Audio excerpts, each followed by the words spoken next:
اللہ تبارک و تعالیٰ نے جو انعامات انسان کو عطا کیے ہیں،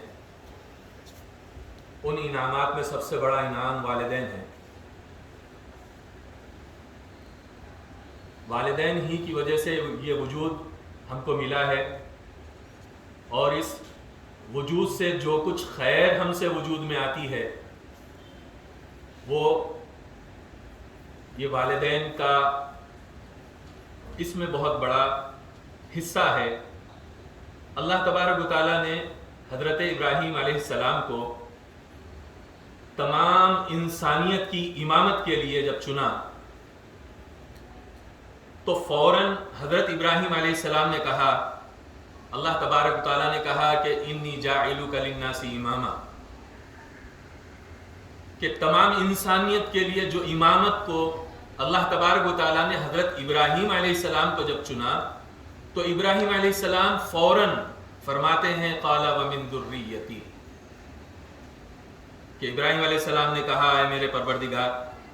میری اولاد میں سے بھی۔ قال لا ینال عہد الظالمین، اللہ تبارک و تعالیٰ کا ارشاد ہوا میرا وعدہ نافرمانوں سے متعلق نہیں ہے۔ سوچنے والی بات ہے کہ تمام انسانوں کی امامت کے لیے جس شخص کو چنا گیا وہ ایک والد ہیں، اور ایک والد اپنی اولاد کے حق میں اللہ تبارک و تعالیٰ سے جو چیز مانگ رہے ہیں وہ تمام انسانوں کی امامت والی چیز مانگ رہے ہیں۔ تو اللہ تبارک و تعالیٰ نے فوراً کہہ دیا کہ ہم نافرمانوں سے یہ وعدہ نہیں کرتے۔ اس میں آگے فرماتے ہیں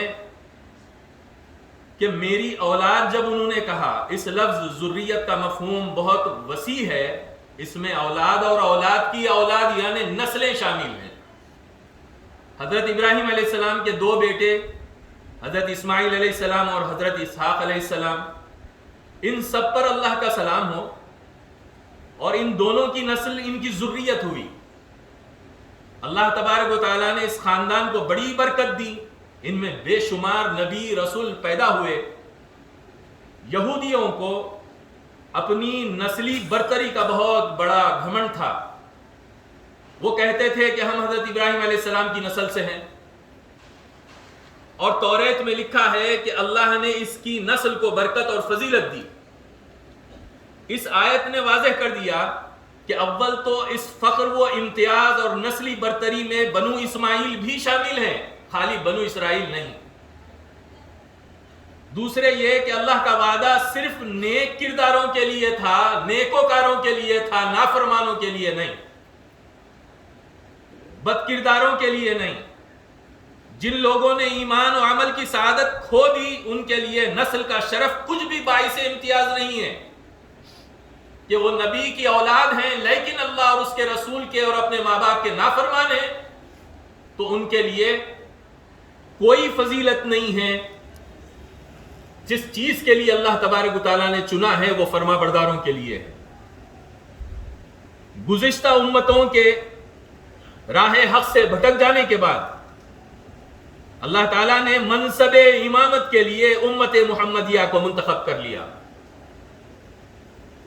اس لیے ضروری تھا کہ یہ ظاہر کر دیا جائے کہ اللہ تعالیٰ نے اپنے خلیل، اپنے جلیل القدر پیغمبر حضرت ابراہیم علیہ السلام کا کئی طریقے سے امتحان لیا، انہیں آزمائش میں ڈالا، بعض مسائل میں مبتلا کیا، لیکن وہ سب میں کامیاب نکلے اور صبر و استقلال کو ہاتھ سے نہ چھوڑا۔ اس کامیابی کے صلے میں اللہ تعالیٰ نے انہیں لوگوں کی ہدایت کے لیے پیشوا اور امام بنایا۔ بغیر محنتوں کے یہ منصب نہیں ملتا۔ انسانوں کی ہدایت اور تزکیہ نفس کے لیے اور امامت کے لیے جن کو چنا جاتا ہے ان کے اوپر وہ مسائل ڈالے جاتے ہیں جس میں سے وہ نکلتے ہیں کھرے۔ حضرت ابراہیم علیہ السلام نے اللہ تعالیٰ سے دریافت کیا کہ یہ امامت وہ پیشوائی کا منصب ان کی نسل کو بھی عطا ہوگا۔ اللہ تعالیٰ نے فرمایا میرا یہ وعدہ ظالموں کے لیے نہیں ہوگا۔ تو ظلم کیا چیز ہے؟ اللہ کہ حکم کی نافرمانی، اور اللہ کا حکم والدین کے حق میں کیا ہے کہ فرما برداری، والدین کے فرما بردار رہو، جس میں حضرت یحییٰ علیہ السلام کی خصوصیت کے ساتھ میں اللہ تبارک و تعالیٰ نے جو تذکرہ کیا ہے کہ ان کا جو خاص عمل تھا، وہ خاص عمل یہ تھا کہ وہ اپنے والدین کے فرما بردار تھے، اور اس فرما برداری ہی کی بدولت اللہ تبارک و تعالیٰ نے ان کو وہ نعمتیں عطا فرمائی ہیں جس میں کہ آپ کی پیدائش پر سلام، آپ کی زندگی پر سلام، آپ کی رحلت پر سلام، اور جس دن قیامت میں آپ اٹھائے جائیں گے اس دن آپ پر سلام۔ اللہ کی طرف سے یہ تینوں سلام متواتر حضرت یحییٰ کے اس عمل کی وجہ سے آپ پر نازل کیے گئے۔ تو اللہ تبارک و تعالیٰ یہاں پہ حضرت ابراہیم علیہ السلام سے یہ وعدہ ظالموں کے حق میں نہیں ہوگا، یعنی آپ کی نسل کو یہ منصب ضرور ملے گا، لیکن اسی صورت میں جبکہ وہ لوگ ظالم نہ ہوں، ظلم نہ کرتے ہوں، اور اگر انہوں نے نافرمانی اور سرکشی کی راہ اختیار کر لی تو پھر یہ منصب ان سے چھین لیا جائے گا کہ ایک مدت دراز تک امامت و قیادت انسانیت کی حضرت ابراہیم علیہ السلام کی نسل کے اندر حضرت یعقوب علیہ السلام کی اولاد جو بنی اسرائیل کہلائی جاتی ہے ان میں رہی۔ جب وہ راہ سے بھٹک گئے اور ظالم ہو گئے، نافرمان ہو گئے، تو انہوں نے جب وہ گمراہ ہو گئے، انہوں نے حق ادا نہ کیا، تو یہ امامت ان سے چھین لی گئی۔ ان سے چھین کر حضرت ابراہیم علیہ السلام کے دوسرے فرزند حضرت اسماعیل علیہ السلام کی اولاد میں خاتم النبیین صلی اللہ علیہ وآلہ وسلم کے سپرد ہو گئی، اور آپ صلی اللہ علیہ وسلم نے قیامت تک آنے والے انسانوں کی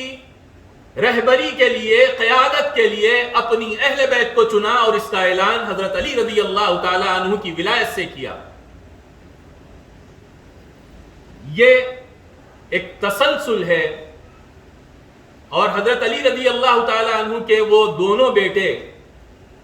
جن کو اللہ کے رسول صلی اللہ علیہ وسلم نے یہ فرمایا کہ یہ میرے بیٹے ہیں، حسن اور حسین میرے بیٹے ہیں، تو نبی کا یہ فرمانا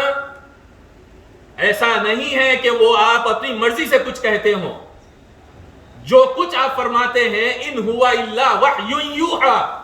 آپ جو کچھ کہتے ہیں وہ اللہ کی وحی ہوتی ہے، جو اللہ کا حکم ہوتا ہے وہ آپ کہتے ہیں۔ ان بیٹوں نے فرما برداری میں یہ انجام کارنامہ کیا ہے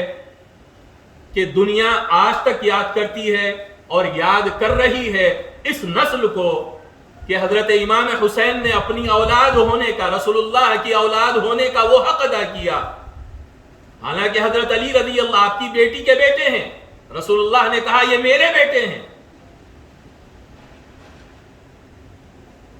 یہ میرے بیٹے ہیں، تو پھر ان بیٹوں کی حفاظت بعد میں حضرت علی رضی اللہ عنہ نے ایسی کی۔ جنگ صفین میں بتایا جاتا ہے کہ حضرت حسن اور حضرت حسین رضی اللہ عنہ حضرت علی رضی اللہ عنہ کے دائیں بائیں کھڑے ہوئے تھے،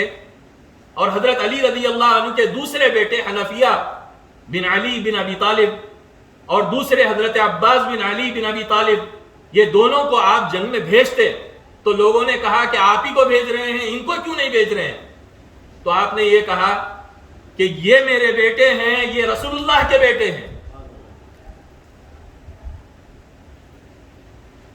اور آج اور آنے والا دن، یہ مہینہ جن کو یاد کرتا ہے وہ ہیں حضرت حسین رضی اللہ تعالی عنہ، جو اپنے والد کے کام کو، والد کے نظام کو ساری دنیا کے سامنے جو حق ہے، حق پر جو قائم رہنے کا جو نظام ہے، اس کے لیے جو تکلیفیں آپ نے اٹھائی ہیں وہ ساری دنیا جانتی ہے کہ وہ کیا تکلیفیں ہیں،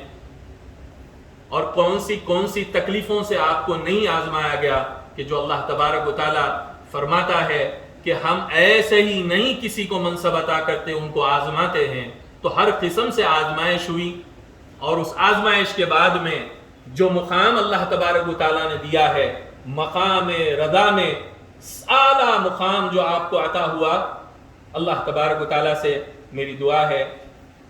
کہ ہمیں کہنے سننے سے زیادہ عمل کی توفیق عطا فرمائے، ایمان کامل عطا فرمائے، محبت اہل بیت عطا فرمائے،